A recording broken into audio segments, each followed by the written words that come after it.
उनकी पूरी टीम माननीय मुख्यमंत्री जी का नागपुर पहुंचने पर स्वागत कर रही है, अभिनंदन कर रही है। आप सबसे मेरा अनुरोध है कि अभी तो सुबह का समय है और उच्च भविष्य की ओर हम सब बढ़ रहे हैं, तो जोरदार तालियों के साथ आप अपने मुख्यमंत्री जी का स्वागत करें। काम करते हैं, चाहे कोई मजदूरी का काम करते हैं, कोई कारपेंटर का काम करते हैं, कोई कपड़े सिलने का काम करते हैं, कोई बर्तन बनाने का काम करते हैं, उन लोगों को अयोग्य घोषित करने का काम भूपेंद्र सिंह हुड्डा जी की सरकार ने किया। और मैं आज बड़े गर्व और फख्र के साथ कह सकता हूं कि जब से भारतीय जनता पार्टी की सरकार बनी है, तब से जितनी भी वैकेंसीज निकली है, एक भी वैकेंसी में कोई बैकलॉग नहीं रहा, बल्कि पूरी की पूरी भरी गई है। और जिन बैकवर्ड क्लास के साथियों को, जिन बच्चों के साथ अन्याय करने का काम किया और कहा कि योग्य उम्मीदवार नहीं मिले, आज उन्हीं बैकवर्ड क्लास के साथियों ने न केवल बैकवर्ड कोटे के अंदर, बल्कि क्योंकि मेहनती लोग होते हैं, जनरल के अंदर भी उन्होंने अपना स्थान बनाने का काम किया है। तो साथियों, आप लोगों को इस बात को याद रखना होगा, इसलिए आप लोगों से गुजारिश और विनती करूंगा, आप लोग 25 तारीख को अपना एक एक कीमती वोट जो कमल के फूल पर डालेंगे, ये ताकत मिलेगी नरेंद्र भाई मोदी जी को, ये ताकत मिलेगी आदरणीय नायब सैनी जी को। साथियों, मैं एक एक साथी से निवेदन करूंगा कि 25 मई की शाम तक आप सब कमल के फूल के सिपाही बनकर के, मोदी जी के सिपाही बनकर के, चौधरी रणजीत सिंह जी हमारे प्रत्याशी, हमारे उम्मीदवार है, बहुत अनुभवी नेता है, बहुत अनुभवी व्यक्ति, हमारे सज्जन व्यक्ति है, बड़े अच्छे स्वभाव वाले व्यक्ति है। चौधरी रणजीत सिंह जी को आप अधिक से अधिक वोटों से जिताने का काम करें और तुलना करके देख लेना। मैं उस दूसरे उम्मीदवार के बारे में ज्यादा कहना नहीं चाह रहा था, लेकिन एक बात दोनों की फोटो देख करके देख लेना, उससे तो आज भी ये घड़े जवान लाते हैं, कुछ भी बात हो, उससे तो आज भी मजबूत लाते हैं, और उसके पल्ले कुछ नहीं है, वो तो निरा के है मेरे मुंह तो ना को के है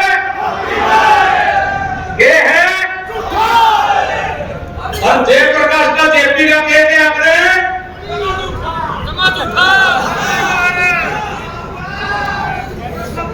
हमने बोलने की जरूरत तो नहीं है।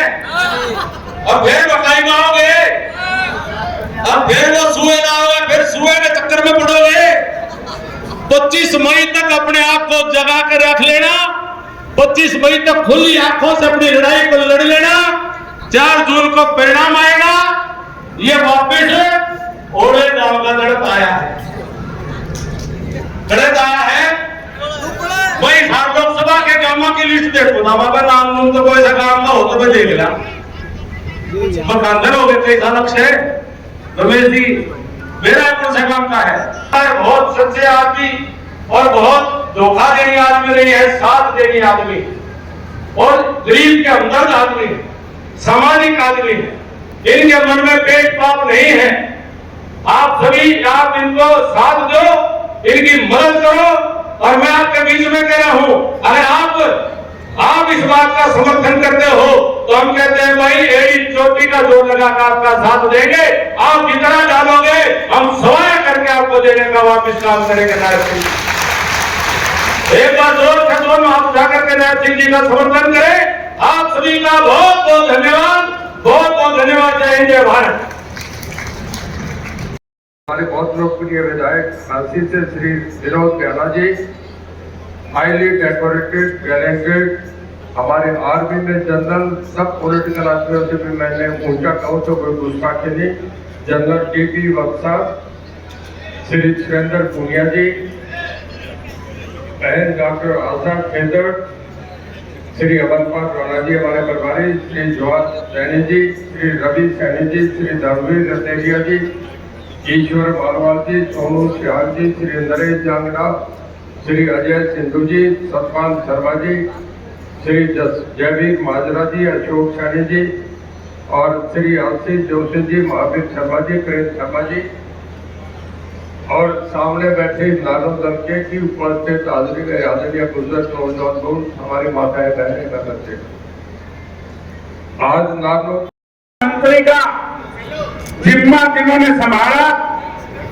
और जो वित्त मंत्री रहे 5 बार बजट पेश किया, ऐसे कैप्टन अभिमन्यु जी हिसार विधानसभा के डिप्टी स्पीकर और नंदवा के लोकप्रिय विधायक बंद कर दिया भाई रणवीर गंगवा जी, हांसी के विधायक भाई विनोद भयाना जी, जनरल डीपी वत्स जी, सुरेंद्र पूनिया जी, अमरपाल राणा जी, रवि सैनी जी और भी अनेक भारतीय जनता पार्टी के सरकार के अंदर जिसकी व्यक्ति में ज्यादा वजन होता था वो बच्चा नौकरी लग जाता था, गरीब माँ का बेटा तेज कर लेता था, वो नौकरी नहीं लगता था। परंतु अब ये सिस्टम बना है, आज पूरे हरियाणा प्रदेश का युवा भी बोलता है, युवा का माँ बाप भी बोलता है कि आज बिना पर्ची बिना खर्ची के हरियाणा सरकार के अंदर नौकरी लग रहे हैं। और ये सम्मान अगर किसी ने दिया, ये भारतीय जनता पार्टी की सरकार ने आप लोगों को दिया है। आइए मैं आप लोगों से अपील करूंगा कि हम सब मिलकर के एक एक वोट भाइयों कमल का बटन दबा करके सबसे बड़े मैंडेट के साथ भाइयों चौधरी रणजीत सिंह चौटाला जी को यहाँ से जिता करके भेजिए। भाइयों आपका बटन यहाँ दबेगा और उसकी ताकत मोदी जी के पास जाएगी, और जब मोदी जी के पास ताकत जाएगी, ये देश ये दुनिया का भाइयों नंबर 1 का देश बनेगा। यहाँ जो लोगों के जो सुविधाओं के लिए अगर आज हम देखते हैं, चाहे रोड की बात कर लीजिए, चाहे भाइयों रेलवे कनेक्टिविटी की बात कर लीजिए, चाहे कनेक्टिविटी की बात कर लीजिए, चाहे देश के अंदर नई यूनिवर्सिटी की बात कर लीजिए, चाहे देश के अंदर मेडिकल कॉलेज की बात कर लीजिए, चाहे देश के अंदर भाइयों नए एम्स की बात कर लीजिए, इन 10 वर्षों के अंदर देश एक विकास की गति के अंदर आगे बढ़ा है। इस गति को हमने बढ़ाना है। ये अपेक्षा हम कांग्रेस से नहीं कर सकते। कांग्रेस के समय में तो भाइयों विकास की गति रुकती है, भ्रष्टाचार की गति बढ़ती है।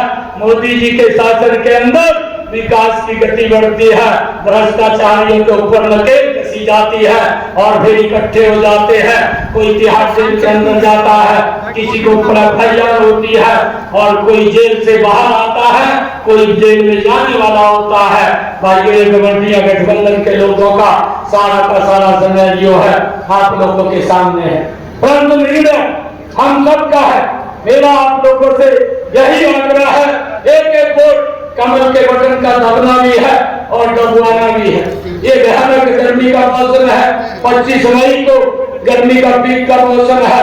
आप लोगों से अपील है, इस लोकतंत्र के पर्व के अंदर हम घर से निकल करके एक एक वोट कमल के बटन को दबाएं और यहाँ से सबसे बड़े बहुमत के साथ भाइयों रणजीत जी को कमल का फूल दे करके हमने दिल्ली में भेजना है। भाइयों हम देखते हैं जी बोल रहे थे, भाइयों यहाँ से जो आप लोगों ने आदरणीय नागा गौतम को चुना था, वो किस प्रकार से अपनी पीड़ा को जाहिर करता है और बोलता है, ये हम नहीं बोलते, वो बोलता है कलियो जिंजा और किसी को पूछा तक नहीं। भाइयों ये इस प्रकार की हालत ये सेम कांग्रेस की भी है और ये हालत इन लोगों की भी है।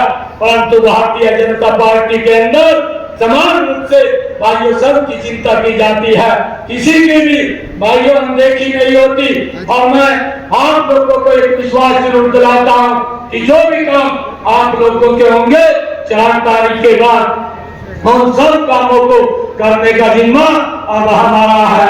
आप कभी भी आकर के मिल सकते हैं, बात कर सकते हैं, परंतु हमने नरेंद्र मोदी जी को मजबूती से तीसरी बार इस देश का प्रधानमंत्री बनाना है। भाइयों 4 जून को जब रिजल्ट आएगा, देश नरेंद्र मोदी जी को 405 सीटें दे करके नरेंद्र मोदी जी को तीसरी बार इस देश का प्रधानमंत्री बनाने का काम करेगा। एक जोरदार जयकारे के साथ हम नरेंद्र मोदी जी तक ये बात जाए और इसके बाद जब ये भारत 2047 तक ये विकसित राष्ट्र बन जाएगा, इस विकसित राष्ट्र के लिए हम सब एक एक वोट देने का काम करें और जोरदार जयकारे के साथ हम ये अपनी वाणी को विराम देंगे। भारत माता के, भारत माता के, वंदे वंदे वंदे। अब की बार, अब की बार, अब की बार। बहुत बहुत धन्यवाद। माननीय मुख्यमंत्री जी तक हर व्यक्ति की पहुंच ही उनकी जीत का मूल मंत्र है। इसका निर्णय यहाँ की सरकार ही करेगी। मैं आज आप लोगों से यही अपील करता हूँ, एक एक वोट आप कमल का बटन दबा करके यहाँ से बड़े मेहनत के साथ चौधरी रणजीत सिंह चौटाला जी को आप दिल्ली के अंदर भेजिए, बाकी के काम मेरे ऊपर छोड़ दीजिए। भाइयों, आपने चिंता करने की जरूरत नहीं है। मैं आप लोगों को पीछे भी कहा, भाइयों ये सीएम हाउस ये आप लोगों का है, आप लोग कभी भी आ सकते हैं, मिल सकते हैं। और मैंने ये कहा भी है कि 4 तारीख तक ये कोड ऑफ कंडक्ट लगा हुआ है। जो भी अधिकारी अगर जो गलत करेगा, भाइयों चक्कर कटवा देंगे, ऐसी हालात इन लोगों की कर देंगे। कोई भी व्यक्ति हमारा परेशान ना हो, इसके लिए ये मजबूती से ये सरकार काम करेगी, ताकि लोगों को जो भी दिखते हैं उनकी दिक्कतें सॉल्व करने का काम अधिकारी का है और मौके के ऊपर बैठ करके ही करेगा। हमने इस बात को सुनिश्चित करना है। परंतु भाइयों, ऐसे लोगों की बात में मत आइए जो लोग ये बात बोलते हैं। मैं अभी आपको बता रहा था कि मैं इसका इंटरव्यू देख रहा था और ये कह रहा था कि हमारी सरकार में पर्ची चलती थी। जब वो पत्रकार इसको पूछ रहा था कि खर्ची भी चलती थी, इसका जयप्रकाश का मुंह भाइयों उतर गया था और फिर बचते हुए कहने लगा कि नहीं खर्ची नहीं चलती थी। अरे जयप्रकाश, मैं बताना चाहता हूँ आपकी सरकार के हालात, आपकी सरकार में पर्ची भी चलती थी और जो प्रदेश का युवा बोल रहा है, प्रदेश के युवाओं के मेंबर बोल रहे हैं कि बिना पैसे के नौकरी नहीं लगती थी। ये कांग्रेस के हालात के अंदर, भाइयों शासन के अंदर था। और भाइयों, चौधरी रणजीत सिंह जी का भी हम आभार व्यक्त करते हैं। क्या कल अभी